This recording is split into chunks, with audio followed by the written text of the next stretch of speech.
The atmosphere inside the hearing room was suffocating, thick with the kind of palpable, heavily pressurized tension that only ever precedes a massive political earthquake.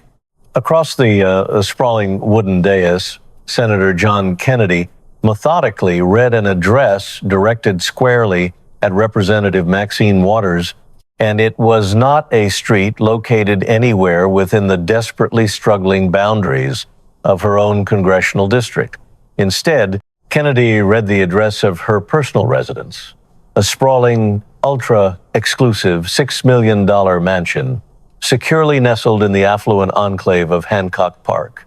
sitting exactly 3 miles, yet an entire universe away from the impoverished constituents she had represented for 3 long decades. But the address was merely the opening salvo of a much larger, carefully orchestrated legal ambush,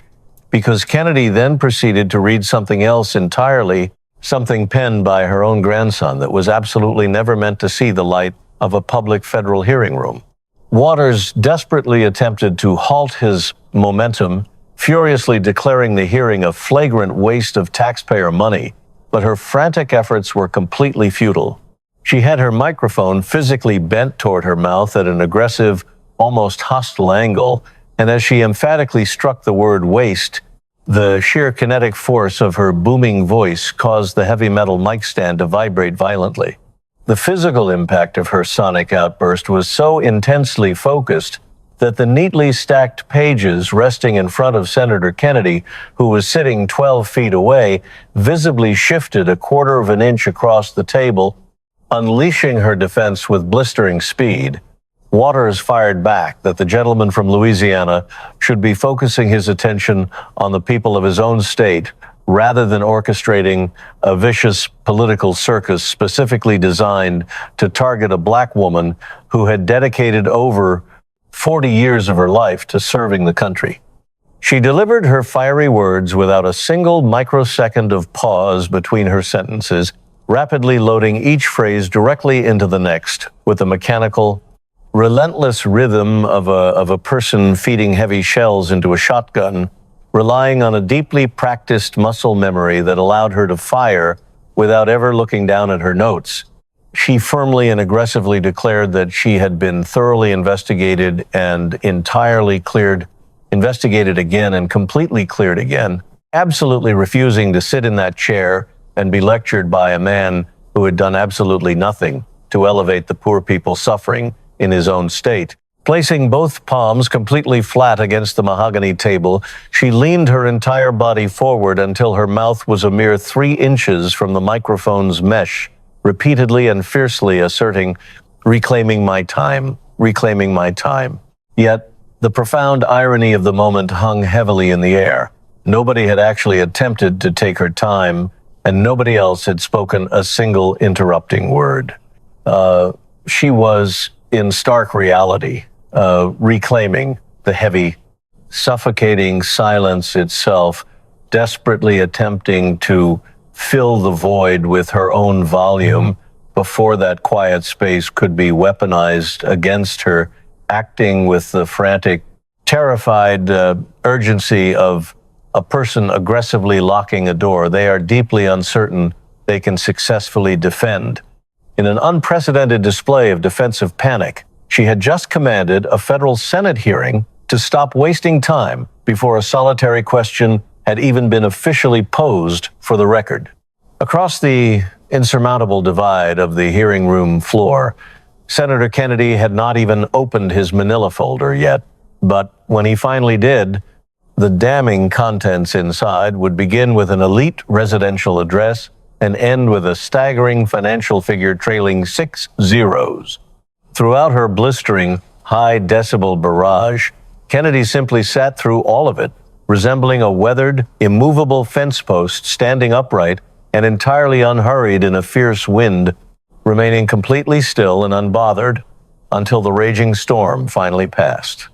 His hands rested perfectly folded on the table in front of him, his signature glasses perched precariously on the very tip of his nose, and his mouth kept firmly and deliberately closed.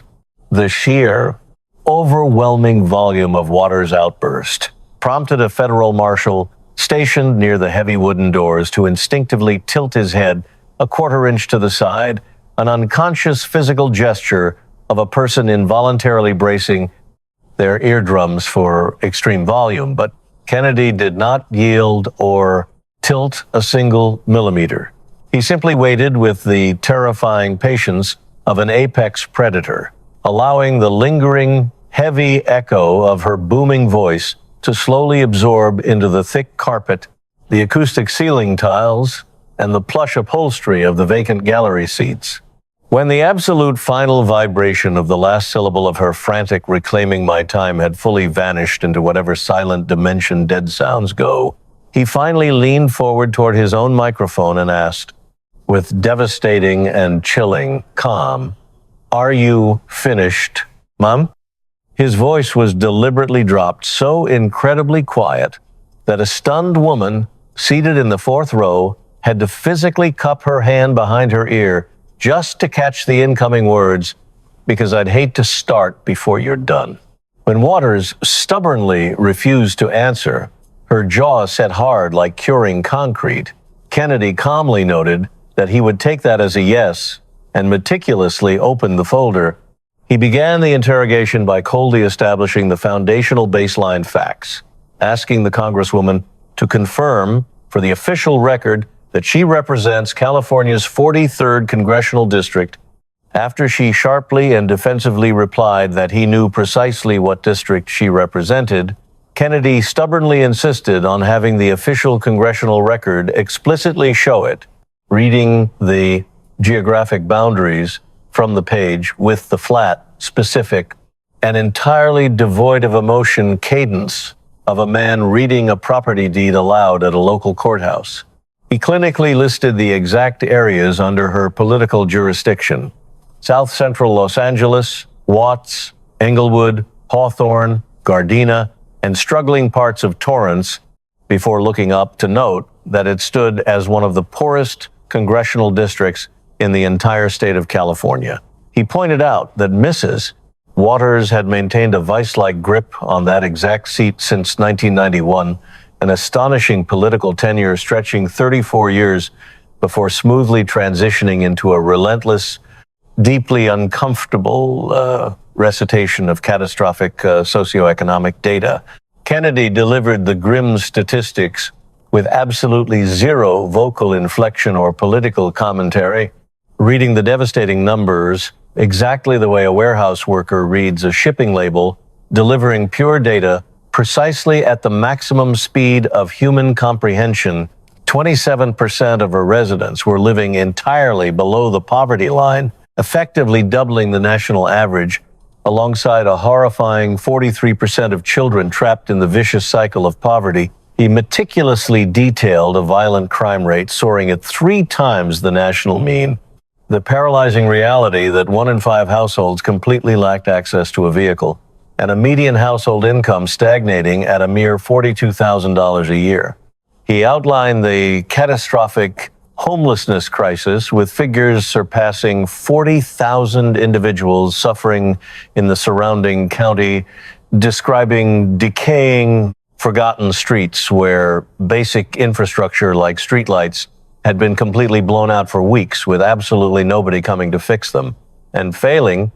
deeply paralyzed public schools where standardized test scores hadn't moved a single inch in over a decade. With chilling, surgical precision, he reminded the glaringly defensive Congresswoman that those were her people. Those were the exact citizens who had sent her to Washington 15 separate times, aggressively punching her name on the ballot 15 times, trusting her on 15 different occasions to travel to the nation's capital and bring meaningful, life-altering progress back to their broken neighborhoods.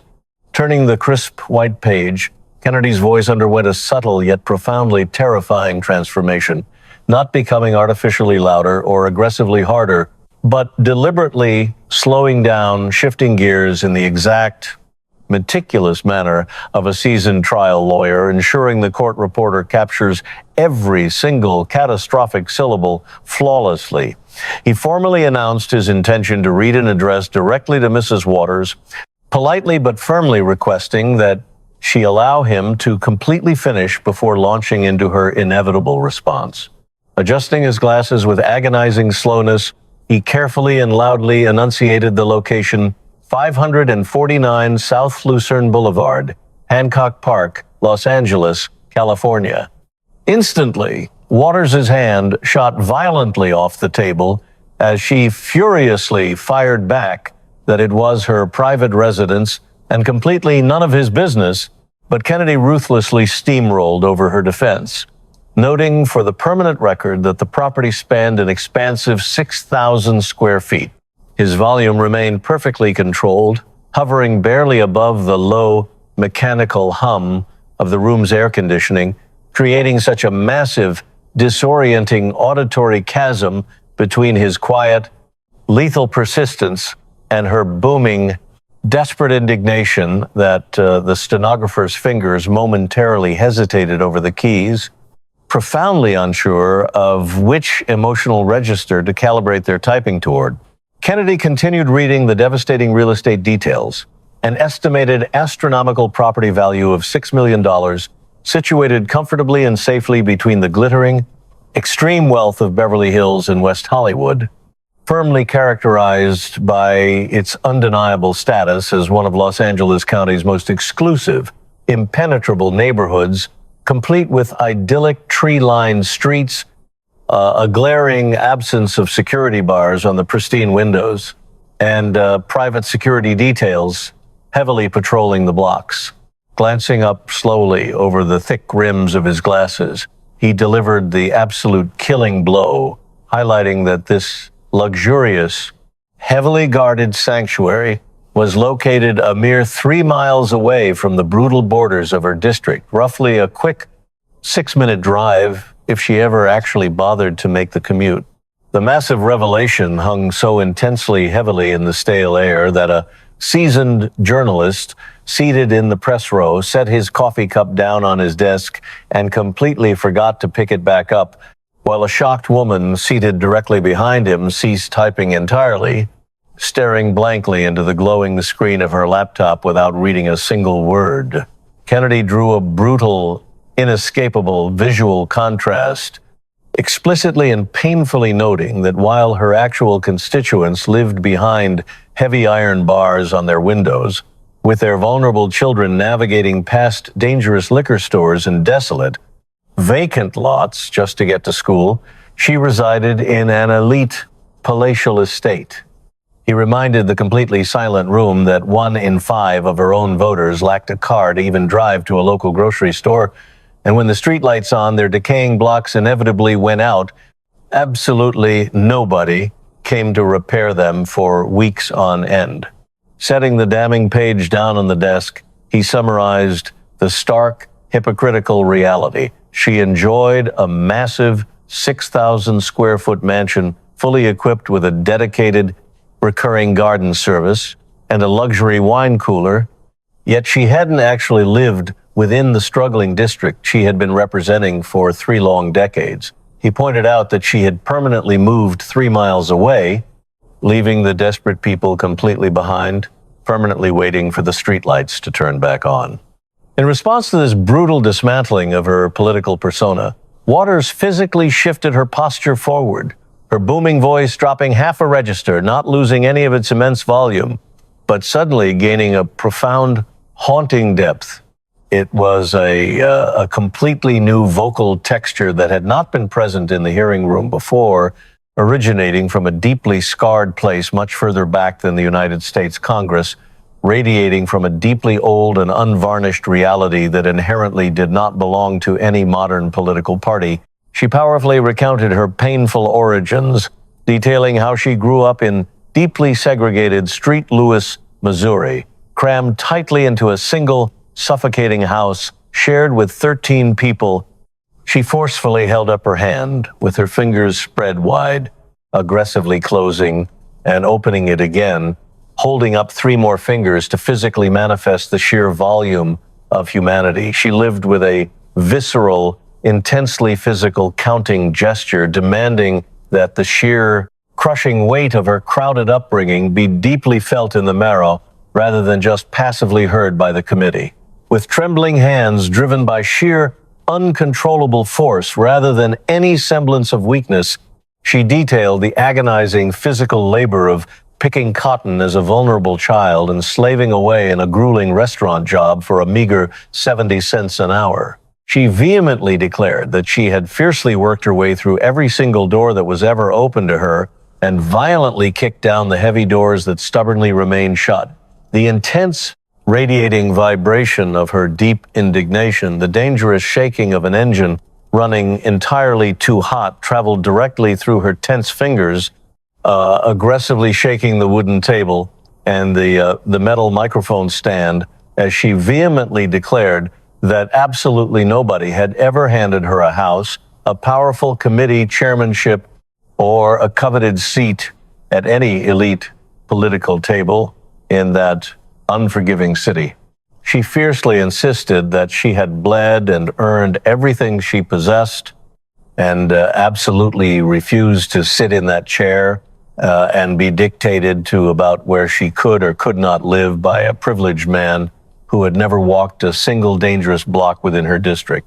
The raw, unfiltered emotion was so overwhelmingly palpable that a cynical reporter positioned 2 rows back took specific, frantic note of her violently shaking hands,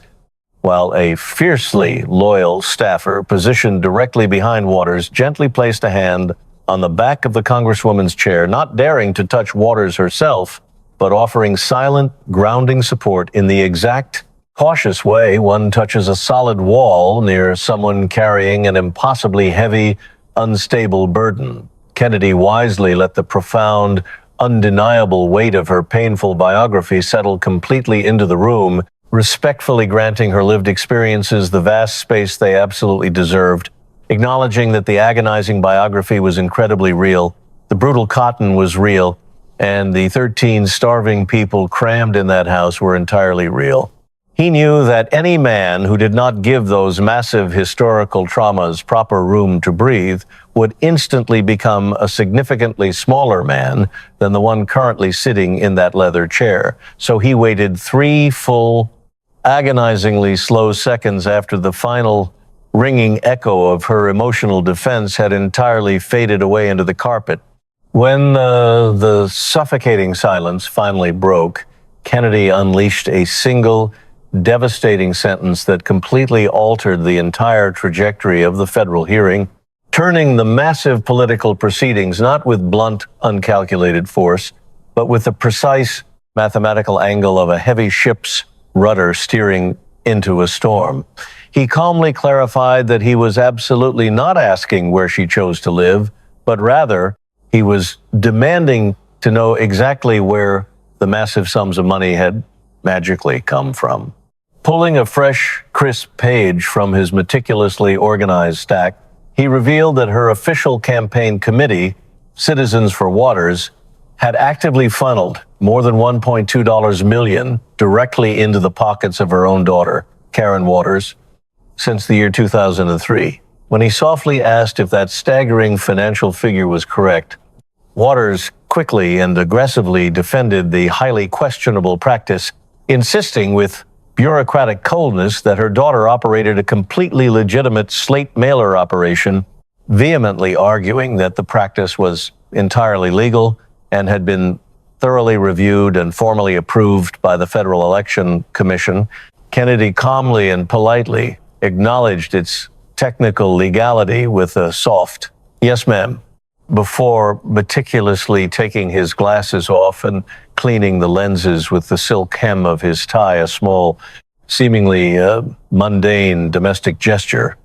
deployed perfectly in the middle of a high-stakes federal hearing that had the devastating psychological effect of artificially slowing the entire chaotic room down to his exact deliberate speed. He expressed a faux polite desire to fully understand the intricate mechanics of this lucrative operation, confessing with a slight razor-sharp drawl that it was a completely new concept to him. He then proceeded to break down the highly controversial political scheme as slowly and explicitly as one might explain a simple deceptive card trick to an audience after already exposing the sleight of hand.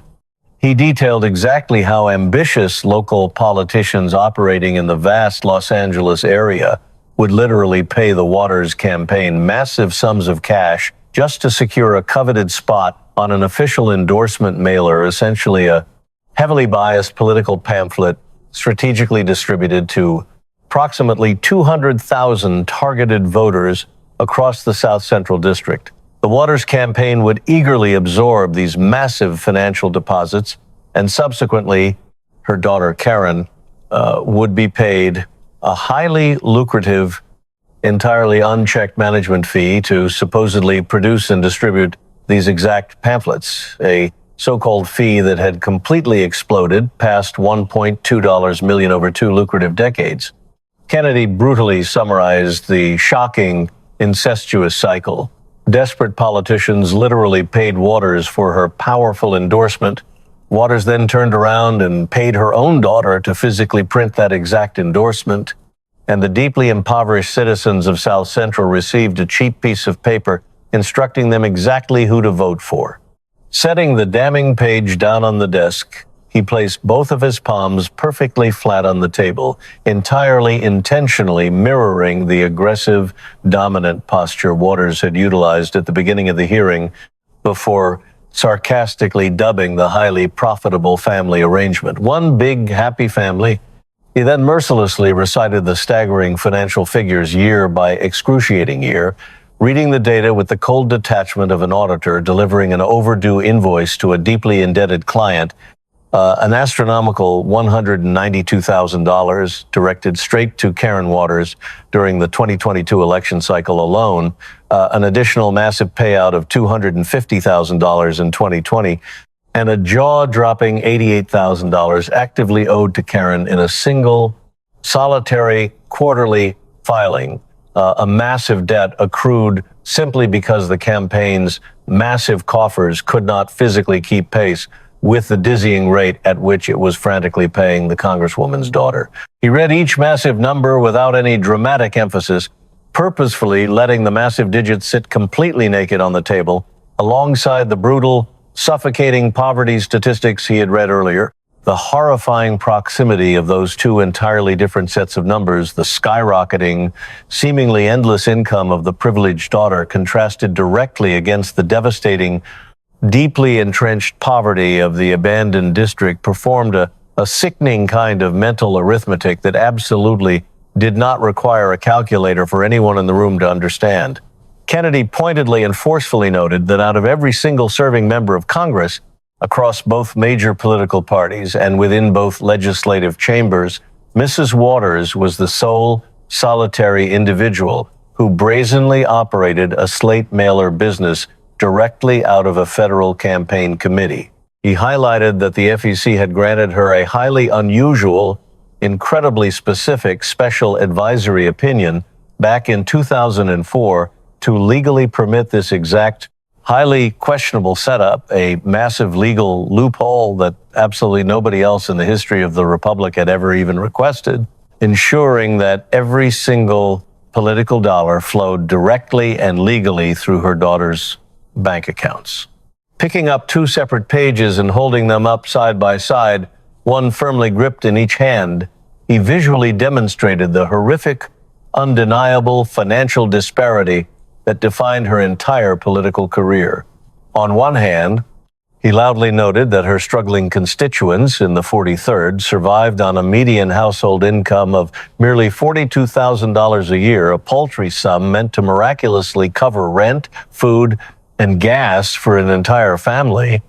assuming they were among the very lucky few who even owned a working car. On the other hand, he held up the opposing page and revealed that her daughter had raked in a staggering $192,000 in a single, brief election cycle, merely for the menial task of printing political pamphlets. He brought the two highly contrasting pages closer together until they were nearly touching in the air, illustrating the exact invisible border where the deep, systemic poverty of the 43rd District slammed violently directly into the massive, surging wealth of Karen Waters' bank account. He forcefully emphasized the grotesque reality that the daughter extracted significantly more wealth in one brief election cycle than four struggling, hardworking constituents could possibly earn in an entire year combined, just by printing cheap pamphlets that instructed those exact same impoverished constituents on who they should blindly vote for. With the financial trap perfectly and inescapably set, Kennedy's Louisiana drawl suddenly and violently engaged an entirely different gear, audibly shifting into a much more aggressive, dangerously sharp register that seasoned political observers instantly recognized as the dark prelude to total political destruction, the exact way you hear a heavy car violently shift from second to third gear on a dead quiet road. He coldly announced his absolute need to discuss a specific financial institution, detailing how Waters' husband, Sidney Williams, had personally owned approximately 4,000 lucrative shares of stock in a Boston-based entity known as One United Bank. Kennedy methodically and ruthlessly laid out the damning timeline. During the absolute peak of the terrifying September 2008 financial crisis, while the American economy was in total freefall, Waters had personally and directly arranged a high-stakes, exclusive meeting between desperate executives from One United and highly powerful officials operating within the United States Treasury. By December of that exact same catastrophic year, One United miraculously secured a massive $12 million injection of federal bailout funds, drawing directly from taxpayer-funded TARP money. He explicitly cited the official House Ethics Committee, which later concluded with absolute certainty that without this massive, highly coordinated taxpayer intervention, her husband's stock would have been completely and utterly worthless, but instead, his massive financial portfolio was miraculously saved from total ruin. Waters fiercely interrupted his summary, her voice still incredibly loud, but now heavily layered with technical, defensive, bureaucratic vocabulary, the distinct, highly calculated cadence of a veteran politician who had survived grueling, terrifying legal depositions and knew exactly which specific syllables carried heavy prosecutorial weight. She vehemently argued that she had arranged the Treasury meeting strictly on behalf of all minority-owned banks, aggressively referencing the National Bankers Association and its massive network of over 140 institutions, loudly claiming she had always been a staunch, uncompromising advocate for minority lending. Kennedy calmly acknowledged her desperate defense before deploying his ultimate, completely inescapable weapon, the devastating sworn testimony of her own Democratic colleague, Barney Frank, who served as the incredibly powerful chairman of the Financial Services Committee at the time. Reading directly from the official Ethics Committee report, Kennedy reminded Waters that she had personally confessed to Frank that she was in a serious, highly compromising predicament because of her husband's deep financial involvement with the bank. Frank had explicitly and forcefully warned her that it was a massive, completely undeniable conflict of interest, and firmly ordered her to stay completely out of the matter. Adjusting his glasses once more to ensure the optics of the execution were flawless, Kennedy pointed out that Waters had explicitly sworn under oath to the congressional body that she had indeed stayed entirely out of it, claiming she had firmly instructed her chief of staff to completely cease any and all involvement on behalf of One United. Reaching deep into his meticulously organized folder, Kennedy produced one final, completely devastating piece of paper, holding it firmly with both hands as if it were a loaded weapon. He revealed that her chief of staff at that exact critical time was a man named Mikhail Moore, deliberately letting the room absorb the seemingly innocuous fact before dropping the absolute bombshell that Mikhail Moore was, in fact, her own grandson. He let the highly charged, familial word grandson completely settle onto the heavy, silent atmosphere of the room, handling the explosive revelation with the careful, terrifying precision of someone placing a massive, unstable weight onto a fragile glass shelf. He then revealed that on the very next morning after her critical, highly secretive conversation with Chairman Frank, her grandson had dispatched a damning email directly from his official government account, utilizing a taxpayer-funded government computer located right inside her congressional office. Gripping the fatal page, Kennedy's voice was now entirely devoid of its earlier folksy Louisiana charm. It was completely flat, entirely bare, and chillingly unornamented. And that total absence of emotional ornament became its own terrifying kind of emphasis. Reading exactly at the precise, slow speed of dictation, he recited the fatal, career-ending words Mikhail had written to a colleague on her staff. Auntie says keep working, one united, but don't put her name on anything from here out. The horrific email continued, detailing how Waters had spoken to Frank, who had flagged the massive conflict, explicitly instructing the congressional staff to covertly route everything entirely through the NBA back channel, so it merely looked like a general innocent inquiry, while ensuring one united was physically present in the room when the Treasury ultimately met to distribute the millions.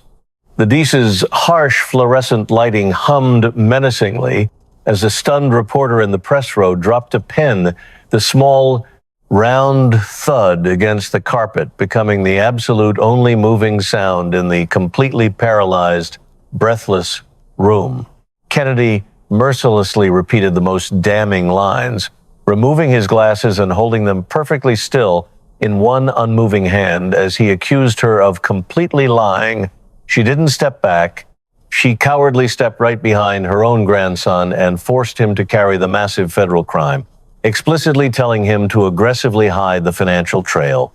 Absolute, unmitigated chaos instantly erupted as Waters violently slammed her hand directly into the wooden table, causing her water glass to physically jump and the heavy metal mic stand to violently shudder, prompting the armed security marshal near the door to take a full, urgent step forward before just barely catching himself. Screaming furiously that the damning document was a total fabrication,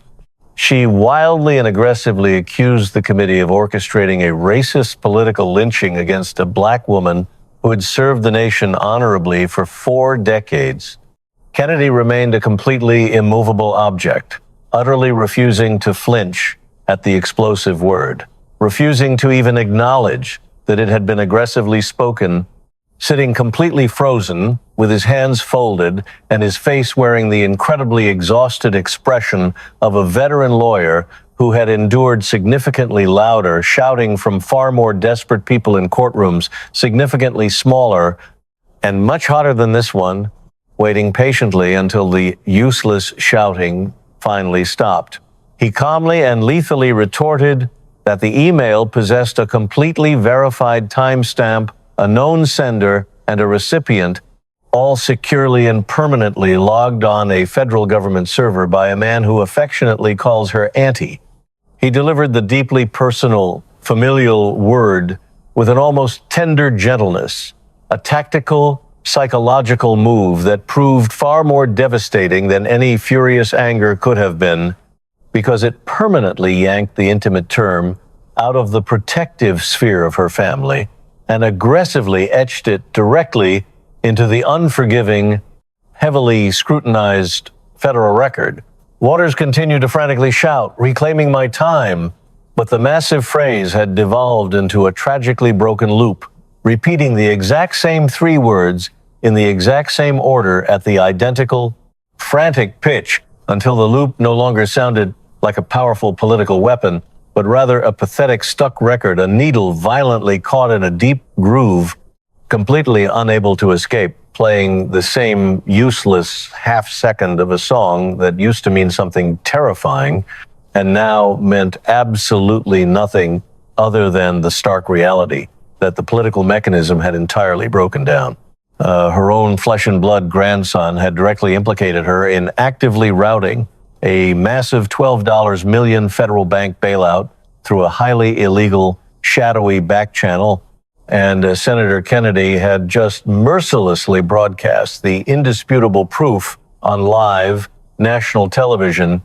virtually ensuring the final 5 chaotic minutes of this hearing would be the exact reason she would immediately be forced to hire a massive team of elite defense lawyers. Standing up for the very first time all morning, Kennedy aggressively pushed his chair back, the heavy legs grinding loudly against the carpet in the dead quiet, and slowly walked the entire length of the sprawling committee table. Like a man deeply assessing a massive property line he was preparing to completely sell off, he methodically touched every single damning page he had presented over the course of the brutal hearing. He tapped the $6 million Hancock Park address, coldly noting it was exactly where she slept, before touching the grim, horrific statistics of the 43rd District, highlighting it was exactly where her completely abandoned voters desperately slept. He touched the records showing an unfathomable $1.2 million directly funneled to her daughter for printing cheap pamphlets,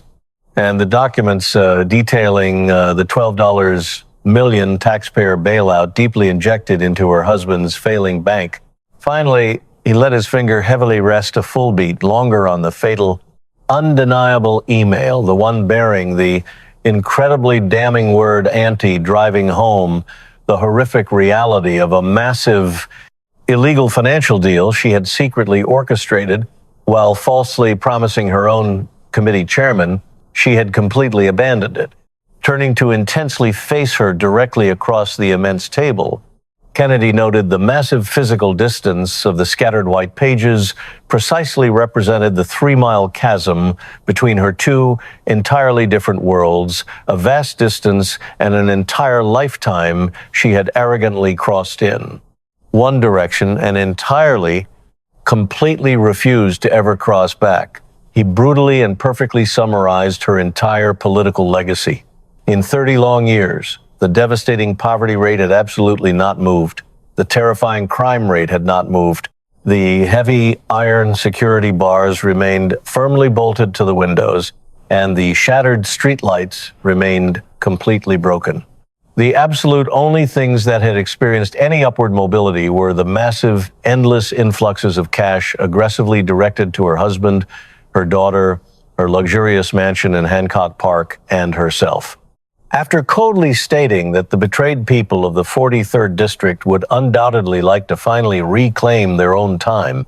Kennedy slowly returned to his seat, deliberately folding his glasses with a sharp, echoing click that served as the absolute only sound in a massive room that had been completely consumed by deafening shouting just 5 minutes prior, and now held absolutely nothing but the hum of the fluorescent lights and the distant mechanical breathing of the air conditioning. Given the official floor by the chairman to finally respond, Waters instinctively opened her mouth and began aggressively reciting the incredibly tired, deeply worn talking points she had utilized at every single political rally and television appearance for 30 years.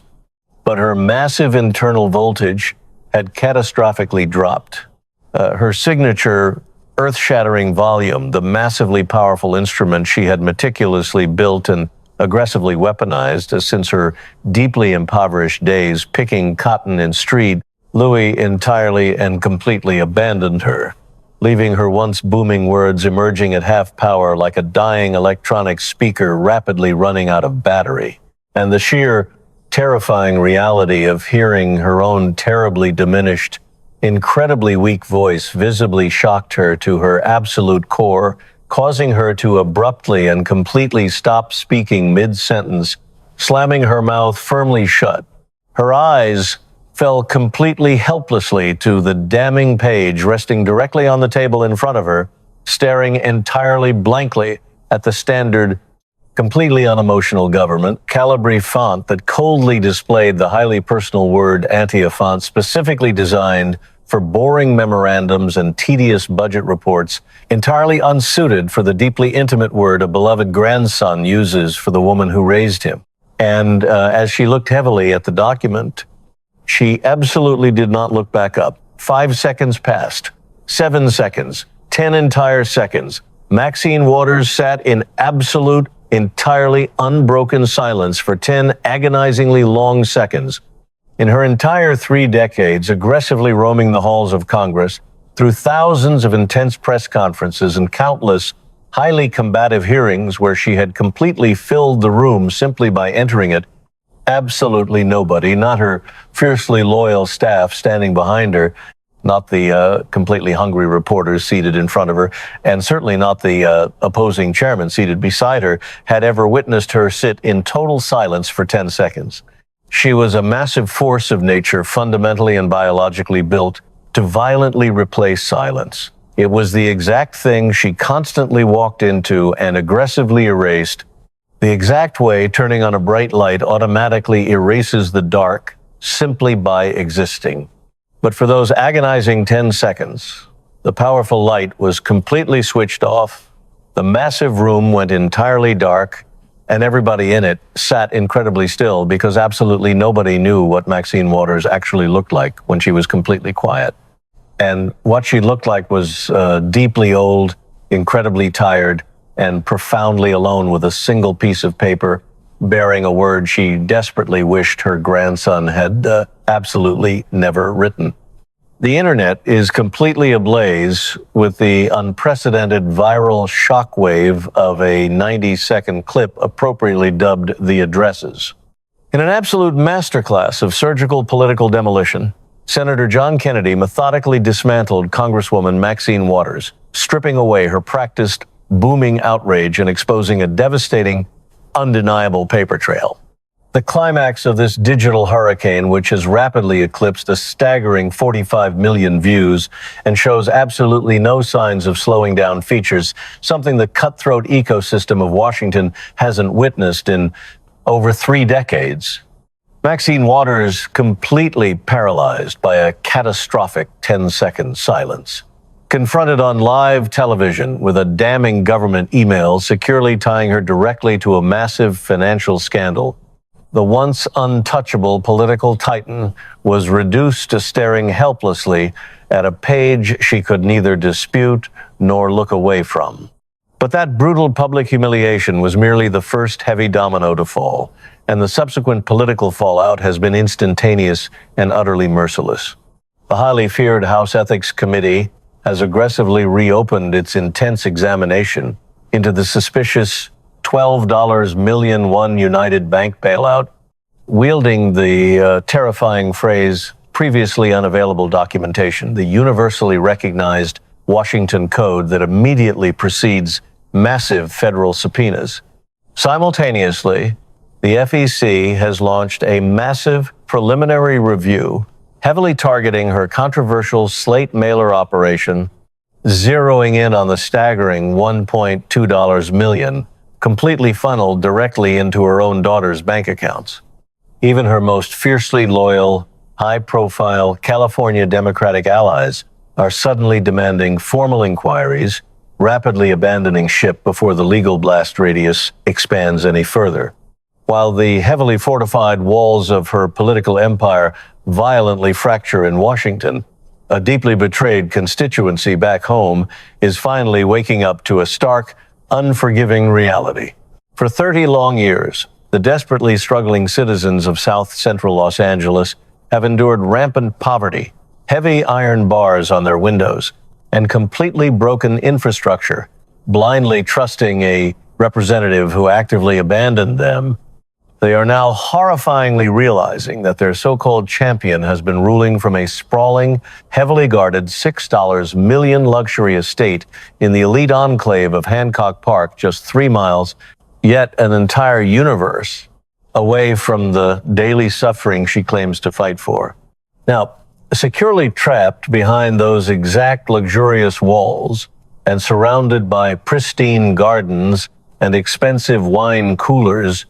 Waters is frantically scrambling to contain a catastrophic scandal that threatens to permanently erase her entire legacy. She is desperately working the phones, trying to outrun a massive federal taxpayer bailout, secretly orchestrated by her own grandson, permanently sealed with 2 fatal, inescapable words, Auntie says. with federal agencies aggressively circling her compound and high-powered defense attorneys frantically assembling fragile legal shields, a massive, historic political earthquake is entirely imminent. Can 3 decades of sheer, unrelenting political dominance somehow survive the crushing, terrifying weight of impending federal indictments, or was that deafening 10-second silence on the Senate floor the exact sound of a deeply corrupt political dynasty finally meeting its absolute, unavoidable destruction? The clock is rapidly ticking. The devastating subpoenas are officially drafted, and the real storm is just about to make its catastrophic landfall. Make sure you subscribe and keep your eyes entirely locked on this channel, because you absolutely will not want to miss the explosive next chapter.